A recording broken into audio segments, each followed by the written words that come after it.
What is going on, guys? Evolution here, and we are back with another Battlefield 5 assault weapons video. This is the series where we take a look at a specific weapon, we go into a bit of detail, and I give my 2 cents on it. So today we're looking at the M1A1 Carbine. It's a semi-automatic rifle with a fire rate of 450 and a magazine capacity of 15 or 30, depending on whether you have standard or extended mag.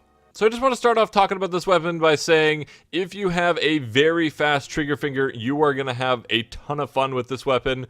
But if you don't, and you can't shoot or spam fire very quickly, this weapon is going to be a little bit tricky. But let's go ahead and just jump into specializations here, then we'll go into more detail about that later. So as you guys can see, we have 3 specializations on the left, and then the bottom right one. And I've just basically gone with this for a couple reasons. One, a little bit less recoil, and then we also get an extended magazine, which gives us that 30 round capacity, which is so very nice for dealing with multiple targets. And then we also have bullet speed on this weapon as well, allowing us to hit people at a distance a little bit easier. So all in all, pretty decent. You could go with the right-hand side mostly if you really wanted to. It just gives you aiming down sights a little bit quicker and increased accuracy while moving. I didn't find it necessary for this one. I would definitely stick to the left just a little bit more, in my opinion. Let's go ahead and talk about close range with this weapon. So obviously it's a semi-automatic rifle. It's not really built for close range engagements.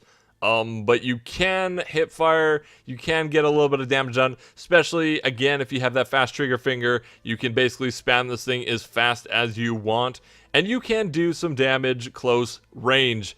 But it's not really viable for everyone, and if you don't, it's just better to leave close range engagements alone and try and stick to the medium range. And speaking of medium range, this is where this weapon truly shines. Throw 3 times on this thing. Although the 3 times on this weapon is not as good as like the Gewehr 3 times, any of the Gewehr 3 times. The 3 times on this has like a line going horizontally, and then it has a thick black line going vertically that goes up a little bit past the middle, but you still have to aim for the middle. So it makes it a little bit unclear, personally, in my experience. You always think like, oh, I gotta shoot the top where the little pointer is. No, that's not actually where you shoot. And the Gewehrs have a way better sight, at least when it comes to the 3 times, than this weapon. But it is still usable. It is viable. I'll throw up a comparison so you guys can tell exactly what I'm saying, just in case I'm not explaining it correctly. But yeah, definitely where you want to be with this weapon. Medium range. Having that 3 times, hitting those headshots, and just being able to pick people off at a safe distance. Then we move on to long range with this thing. So it's definitely a viable option using this for long range. It doesn't have a super amount of recoil, so you can definitely land your shots. And if you are spam firing, you're going to be able to put a ton of bullets down range to deal with those snipers and pesky LMGs for the most part. Overall, I really had a lot of fun playing with this weapon, but at the same time, I really struggled just because I don't really have that trigger finger to get the maximum potential out of this weapon. And it felt like in a lot of gunfights, I was just trying to click as fast as I can, and I would lose some accuracy, so not all my shots would land. And that's why I kind of went with the extended mag, so I could really just spam fire and get multiple kills. That seemed to work best for me.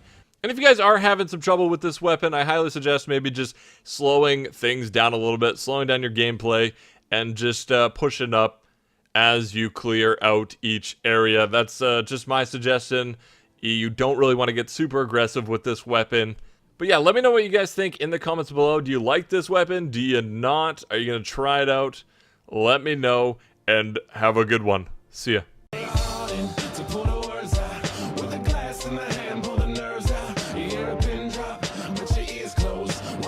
Keep playing for your heroes, live through circuits, run that routine, find your purpose.